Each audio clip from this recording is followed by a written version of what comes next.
Hello मेरे प्यारे साथियों, बहुत बहुत नमस्कार, बहुत बहुत प्यार। देखिए आज हम मैथ को मैंने आई डोंट नो इसी तरह से मैंने लिख रखा हूँ वहाँ पे, और नॉट को टी को वहाँ पे काट दिया हूँ, टी को काट दिया हूँ। तो यार टी को काटने से यहाँ से एक चीज़ें मिलता है ना यार, कि ऐसा नहीं है कि आपको मैथ सीख नहीं सकते हो, सीख सकते हो भाई, कोई दिक्कत नहीं है, ठीक है। लेकिन अब रही बात कि हम लोग सीखें कैसे, प्रैक्टिस कैसे करें, तो उसके लिए मैं कुछ आपको टिप्स दे रहा हूं, और आप आसानी से उस टिप्स को फॉलो करके आप बहुत कुछ कर सकते हैं।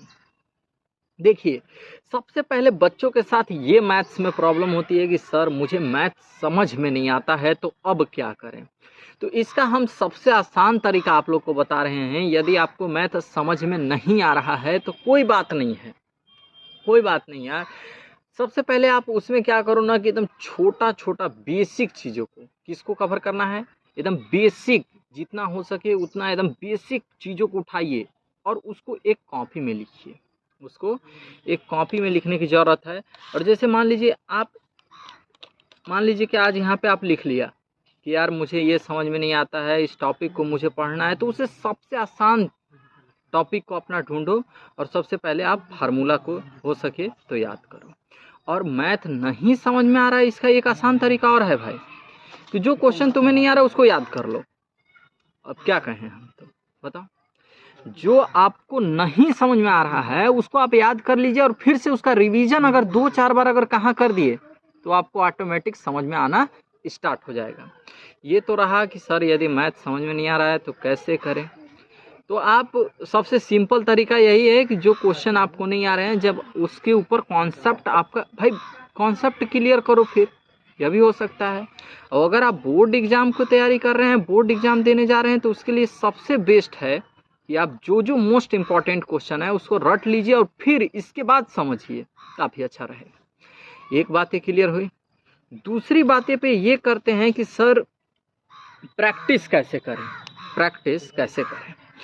तो प्रैक्टिस करने की आप लोग से एक चीज़ हम बता रहे हैं कि हम डेली बोले हैं कि जो मान लीजिए कि आप आज मान लीजिए 5 क्वेश्चन किए, 5 क्वेश्चन किए, 10 क्वेश्चन किए, तो उसको अगले दिन क्या करना है ना भाई, कि ऐड करते जाना है। देखो यार, मेहनत करोगे तभी होगा, तो अगले दिन क्या करना है, उसको ऐड करते जाना है। तो मान लीजिए कि आज आप 5 क्वेश्चन पढ़ते हैं, तो कल क्या हो जाएगा, वही अगले दिन जो पढ़ेंगे पिछले को भी ऐड कीजिए, फिर तीसरा दिन वही काम कीजिए।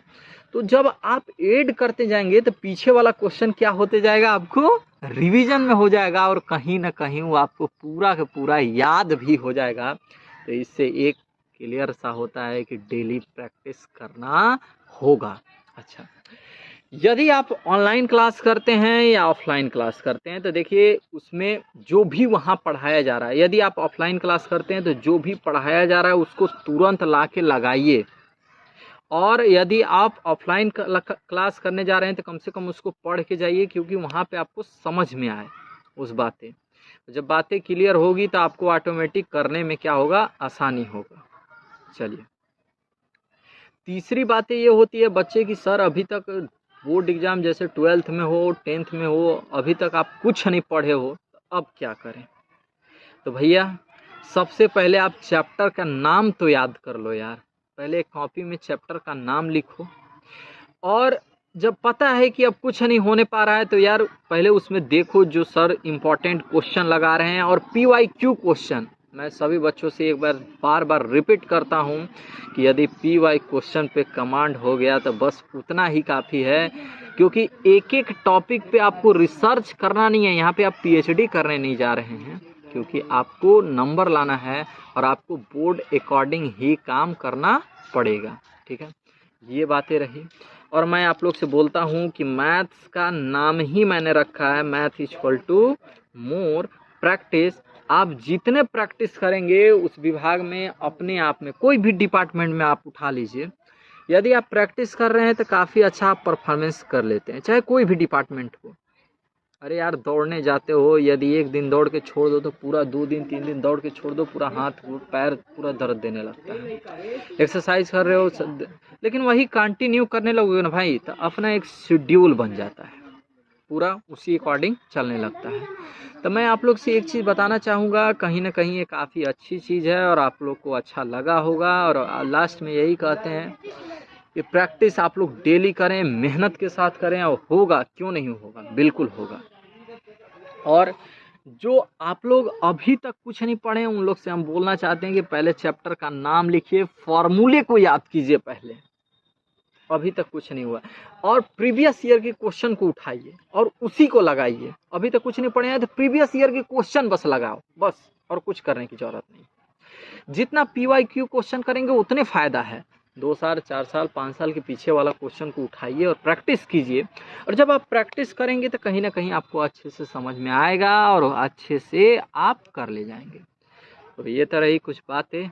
और मैं अभी BSc क्लासेस पढ़ा रहा हूँ बहुत अच्छे से, और काफ़ी अच्छा है।